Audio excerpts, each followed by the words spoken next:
Hey folks, AWR Hawkins, Breitbart News. I want to talk to you real quick about the threat to the Second Amendment posed by the nomination and possible confirmation of David Chipman. President Biden nominated David Chipman on April 8th to be the head of the ATF, okay? Now, Chipman is a gun control proponent.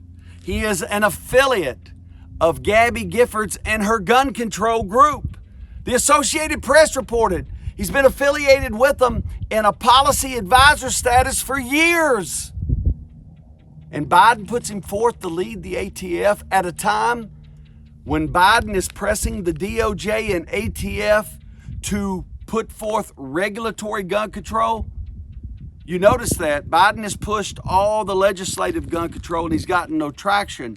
So the last month and a half has witnessed him shifting to regulatory gun control to get the DOJ and ATF to do things on AR pistols with stabilizer braces, to do things on quote unquote ghost guns, to do things on red flag laws and so on and so forth. So at a time when the pressure and the focus is on putting in place regulatory gun control, Biden is pushing a nominee who is a pro-gun control proponent, and he wants him to be head of the ATF. Now, you may have missed it. We covered it at Breitbart. But during Senate confirmation hearings, Chipman affirmed his support of assault weapons ban. More specifically, he affirmed his support of a ban on AR-15s. He talked about assault weapons with Senator Tom Cotton, and Senator Cotton asked him to define an assault weapon. What is an assault weapon? You have called for an assault weapons ban. I have a simple question for you. What is an assault weapon?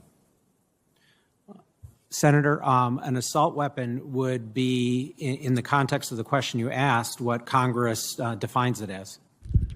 Ultimately, Chipman says whatever Congress says it is. Whatever Congress defines it as. That was his answer.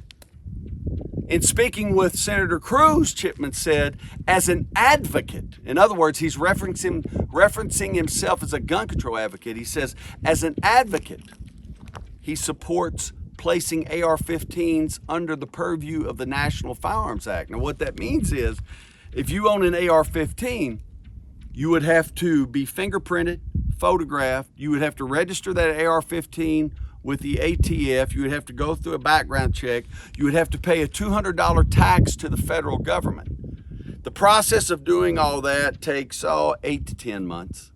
You have to do all that just to keep your AR-15. That's Chipman's position. He wants to place them under the purview of the National Firearms Act.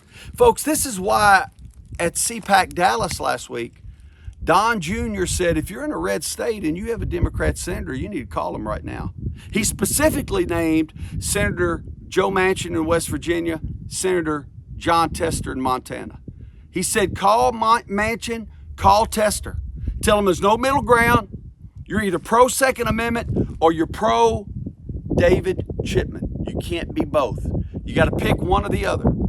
And he made the point that both Tester and Manchin try to talk all the pro-2A talk. Well, now it's time to walk the pro-2A walk. It's either Chipman or the Second Amendment. We can't have both.